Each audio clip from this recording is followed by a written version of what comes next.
కూడా కిడ్నాప్ చేయకపోతే మేము తప్పించుకొని పోలీసు సమక్షంలోనే కిడ్నాప్ చేశారు మా వాళ్ళని. వాళ్ళు కూడా మేము పోలీసుకి రిపోర్ట్ చేసినా కూడా ముందు మీరు రిపోర్ట్ ఇవ్వాలా, పోలీస్ స్టేషన్లో చెప్పాలా, సిఐ గారి దగ్గర రిపోర్ట్ ఇవ్వాలా, మాకు భద్రత కల్పించాలా, అది ఇదని అవి మాట్లాడారా. కానీ మాకు జరిగిన కళ్ళ ముందే పోలీసు వారి కళ్ళ ముందే మమ్మల్ని కిడ్నాప్ చేసి మమ్మల్ని హాల్ లోపలికి ఎండి ఆఫీస్ లోపలికి కూడా బానీలేదు. మా ఐడెంటిఫికేషన్లు మా మొఖాలన్నీ తెలిసినా కూడా ఐడెంటిఫికేషన్లు అడిగి చూసుకొని అరగంటకి లోపల పంపించారు.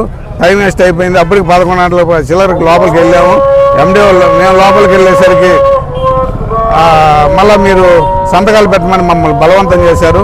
మా వాళ్ళని కిడ్నాప్ చేశారు. వాళ్ళని తీసుకొని వస్తే మాకు మెజార్టీ ప్రకారం మేమే అవుతాము, వాళ్ళని తీసుకొని రమ్మని పోలీసు వారికి రిక్వెస్ట్ చేసి అక్కడ అబ్జర్వర్స్ కూడా అడిగాము. కానీ ఎవరు మేము చెప్పింది అసలు వినపడినట్టే ప్రవర్తించారు అధికారులంతా. ఆవన మేము అక్కడ లేరని బయటకు వచ్చాము. మళ్ళీ మమ్మల్ని మీరుంటే లోపల ఉండండి, లేకపోతే బయట ఉండండి, మాకు మనుషులు మాకు మెజార్టీ సభ్యులు వచ్చిన దాకా ఉంటాము, మమ్మల్ని పర్మిషన్ ఇవ్వండి, కాకపోతే పోస్ట్ పోన్ చేయండి, 1 గంట 2 గంటలు మాకు అవకాశం ఇవ్వండి, లేకపోతే మధ్యాహ్నం అయినా పెట్టండి, ఎలక్షన్ వాయిదా వేయండి, మా అభ్యర్థులు వచ్చిన దాకా అని ఎంత రిక్వెస్ట్ చేసినా ఒప్పుకోలేదు. వాళ్ళ నోటిఫికేషన్లోనే ఇచ్చారు, మాకు ఇచ్చిన ఎంపీటీసీ సభ్యులకు ఇచ్చిన మెమోలో కూడా ఇచ్చారు. ఈరోజు జరగకపోతే ఎట్టి పరిస్థితుల్లో రేపు కూడా జరుగుద్దని మాకు ఇచ్చారు. అంత అవకాశం ఉండి కూడా రేపు జరుపుకునే అవకాశం ఉంది అనే ఉద్దేశంతో కూడా వాళ్ళు ఇచ్చి కూడా మమ్మల్ని మా హక్కుల్ని కాలరాశారు. మాకుండే అవకాశాలు పోయాయి. మమ్మల్ని ఘోరంగా అవమానించారు. అక్కడ ఇటువంటి అవమానం ఎక్కడా జరగలేదు. ఇది ఘోరమైన పరిస్థితి. ఇటువంటి ఎలక్షన్ని పూర్తిగా రద్దు చేసి వాళ్ళు తలుపులు వేసుకొని మమ్మల్ని రానియకుండా ఎమ్మెల్యే లోపలుండి పోలీస్ ప్రొటెక్షన్తో మమ్మల్ని లోపలికి కూడా బానీయలేదు.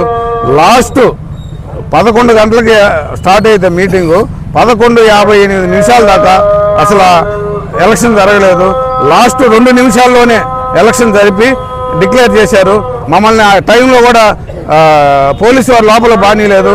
మాకేమో వాయిదా పడిపోయింది, మీరు ఇంటికి వెళ్ళిపోమని చెప్పారు. తలుపులు వేసుకొని ఎలక్షన్ జరిపారు. మేము బయటనే ఉన్నాం, అన్ని కళ్ళతో సాక్షులుగా చూస్తున్నాం మేము. కానీ ఇటువంటి ఘోరమైన తప్పిదం ఎక్కడా జరగలేదు.